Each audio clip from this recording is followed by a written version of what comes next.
let me tell you this. You might not have a lot of money, but you have these things right here. Do you have a little faith? Well, I hope so, because you're here in church, so I assume you do. So give a little bit of away, all right? Share that. Speech, knowledge, goodness, love, those are things all of us can give away. Then he says, do these well and give well too.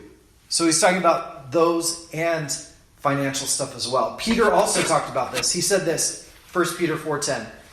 Each of you should use whatever gift you have received to, keep it to yourself, stuff it in a sock drawer where it'll get old and dusty, let it sit and gather dust, right? No, not at all.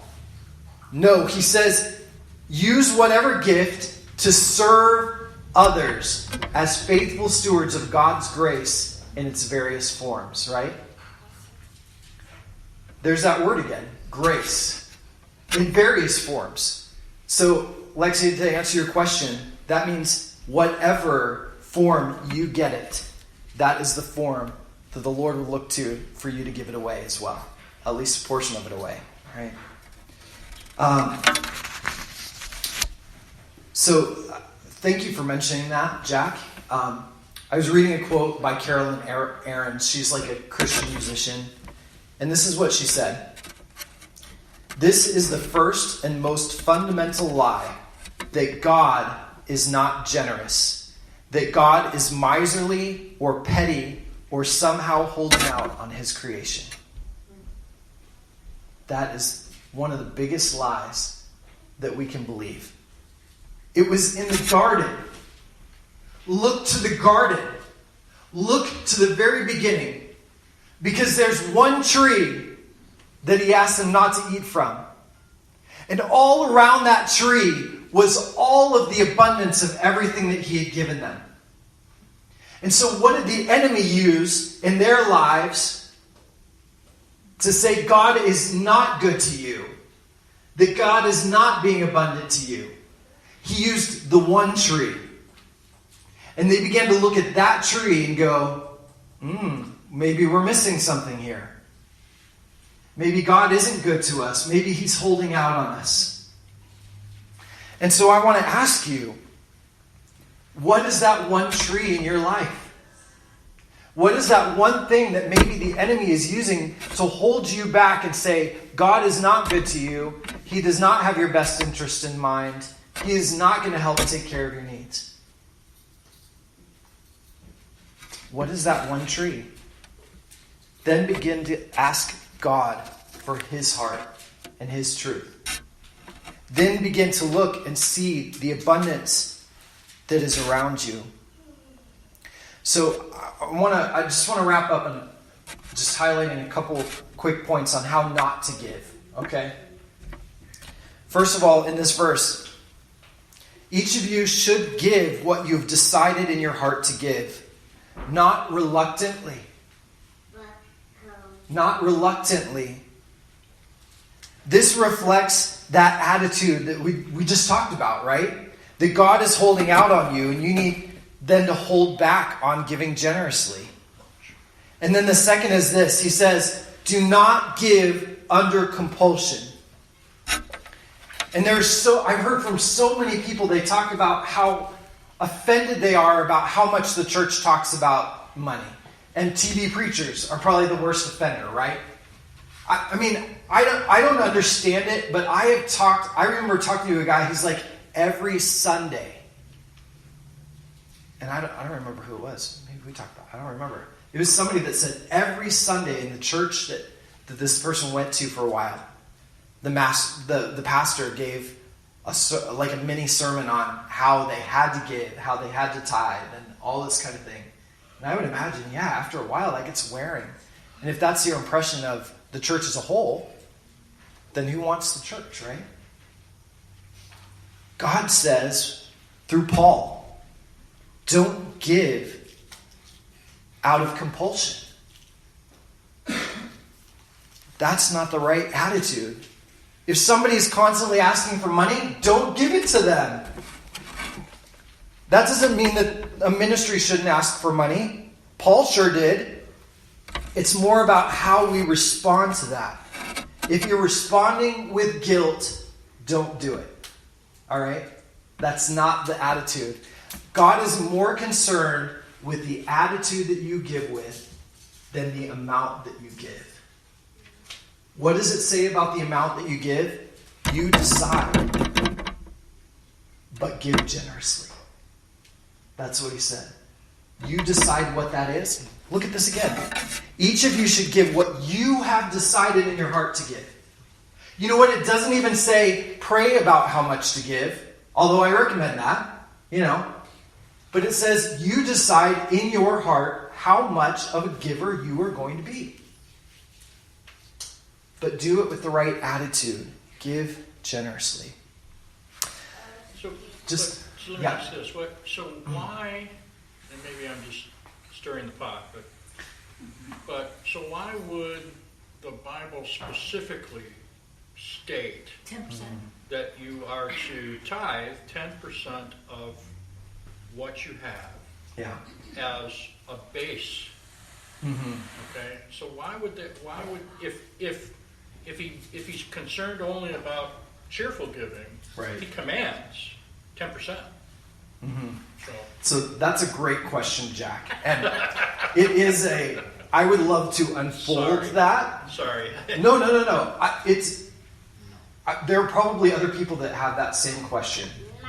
And the only reason why I'm not talking about it today is because I wasn't ready to unpack it. Okay. But I will say this, that the work of ministry in the Old Testament relied on funds. That's what I thought. And so they needed the funds for the Levites to live. And the Levites tithed, and they tithed to the priests. And then during different periods of time, there was kind of different, there were times where there were not funds coming in. So the Levites had to work the land and different things like that. But I believe that no matter what period of time you're looking at, the work of ministry always has to be funded by people. God set it up that way. Yep. And I will tell you this, that Shannon and I, we have always given 10%. We tithe. That's what is on our hearts to do. And that's what we feel like we are supposed to do. And then as we're able, we do more than that, But I believe in tithing. And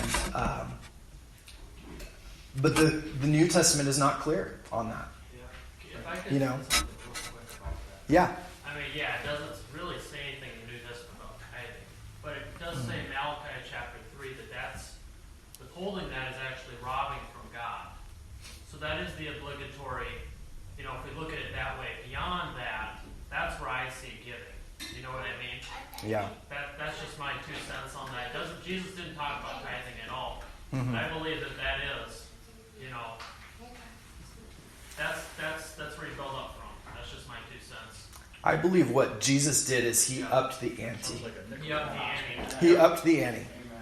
He said, here's what the law used to be, but now the law in your hearts is greater. And there are several things like, talking about lust. He's like, you're not supposed to look at your neighbor's wife, but now, if you do that, or not have adultery, but now if you look at somebody the wrong way, that's so he upped the ante. I believe that he did the same thing with giving. He wants you to give from your heart. Give from your heart. Instead of It's all a heart matter. But he says give generously. Right. Okay. It's a big word. Some people say it actually means be a hilarious giver, although I think that's questionable. But I'll laugh when I give. So I'm not. That's why I didn't want to share it. But there's definitely clear about Makes me scared. generosity. Yeah. Mitch and I have always hated this type of food until the last year. And I think that if you just follow, God will lead you. And when it started coming from a place of we're not being told, or we're not being, you need to be told, but I do think the enemy tries to like, oh, it's all about money, blah, blah, blah. Well, we know that that's not the case here. Yeah. And so I feel like if you follow where God leads you, then you can't go wrong. Yeah. And he'll, but you have to follow where he leads you. So I think it just takes time. Yeah, absolutely. Yeah. So let me finish up with an illustration. This is just have always loved this story. To me, it just kind of encompasses. It was a story of a guy that took his son. I think it was a pastor, and he took his son to McDonald's, and he got him a Happy Meal and the fries and everything. And the dad, as I've done many times, reached over and he grabbed some of his son's fries, and he ate them. And his son just flipped out. Like, Dad, don't take my fries, I only have so many fries. Don't take mine. And the dad just thought to himself, he's like, you know what? If only my son knew how many fries I could get him. I could right now go up to that counter and lay down, some money and get him a whole load of fries to more than make up for that 1 or 2 fries that I took. And then all of a sudden, it dawned on him. God just spoke to him right there in that moment and was just like, that's the way it is. Right now, if you knew how much I have, the unlimited resources that I have for you, you wouldn't be so stingy with your fries. And he's like, my God is the great fry giver. He's the fry king. The great fry giver. Fry king. So, isn't that good? That's very good. So that's just really always stuck with Yeah, me. it's very good. I serve the great fry giver. Yeah, Lord. I knew that was coming. I knew it was. All right, I'm going to stop recording now.